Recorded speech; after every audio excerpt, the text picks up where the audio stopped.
मैं शफी साहब का छोटा भाई हूँ। तो अज़ान के वक्त मैं अज़ान सुन रहा था, मैं सोया था तो लेकिन अज़ान सुन रहा था।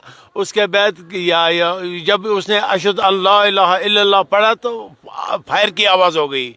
मैं समझा क्योंकि हमारी माइक ख़राब थी, मैं समझा शायद क्योंकि मैं ही ठीक करता था, मैं समझा मत माइक ख़राब हो गई या उसका मत या कुछ फट गया, उसी की आवाज़ आ गई। हमने बस सीरियसली नहीं लिया। उसके बाद मेरी बहू ने खिड़की से, क्योंकि हम नमाज़ पढ़ने के लिए उठ रहे थे, मेरी बहू ने कहा कि उधर रोने की आवाज़ आ रही है।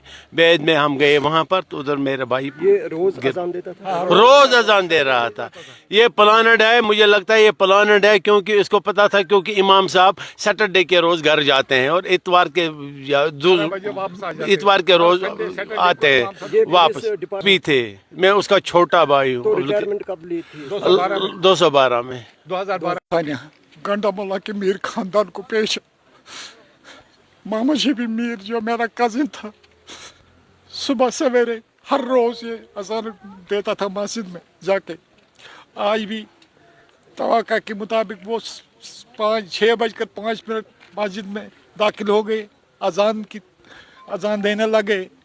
तो मैं घर में बैठा था, कुरान शरीफ की तिलावत कर रहा था इस दौरान। तो जब अज़ान शुरू हो गई तो मैंने कुरान शरीफ को बंद किया तो कुरान इस अज़ान का जवाब देने लगा। इसी तरह से अज़ान चलते चलते अशहदु अन्ना मुहम्मद रसूलुल्लाह सल्लल्लाहु अलैहि वसल्लम पढ़ के दूसरा इसने कलमा अदा नहीं किया।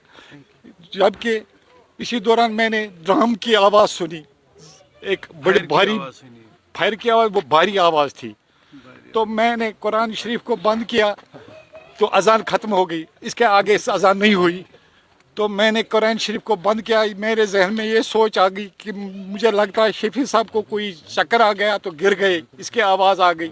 तो इसी सोच में मैंने ये भी सोच लिया कि मेरे घर तक ये आवाज़ नहीं आ सकती गिरने की। तो 4-5 मिनट मैंने वेट किया। इसी अवस्था में मेरी बच्ची जो ऊपर वाली मंजिल में सोई थी दौड़ के आई। उसने मुझे कहा, पापा आप बैठे हो, शफी अंकल मर गए। मैंने कहा कैसे हुआ? तो मुझे जहन में आया कि कुछ हुआ है। मैं फौरन दौड़ के आया तो यहाँ मैंने मेरा भांजा है मोहम्मद इकबाल मीर, तो मैंने उसको बुलाया। उन्होंने कहा वो शफी अंकल के साथ बारामूला गए हैं। तो तब पता चला बारामूला से हमें मैसेज आ गई कि इनको गोलियां लगी है। ये पता नहीं है भाई कि गोली कहाँ से आई कहाँ से। जब हम मौके वारदात पर पहुँचे तो हमने देखा जो जहाँ पर हमारी माइक लगी अजान के लिए उसके पीछे एक खिड़की है, कोई खिड़की का शीशा पूरा टूट चुका था और उसके वो छींटे मस्जिद के जाने मस्जिद में गिरे थे सारे। तो हमें लगा अगर शफी साहब पीछे गिर जाते चक्कर आके तो ये जो कंधे शीशे के साथ टकराते तो शीशा बाहर आता, लेकिन शीशा बाहर कोई शीशे का एक तिनका भी बाहर नहीं था, सारे तिनके मस्जिद के अंदर थे।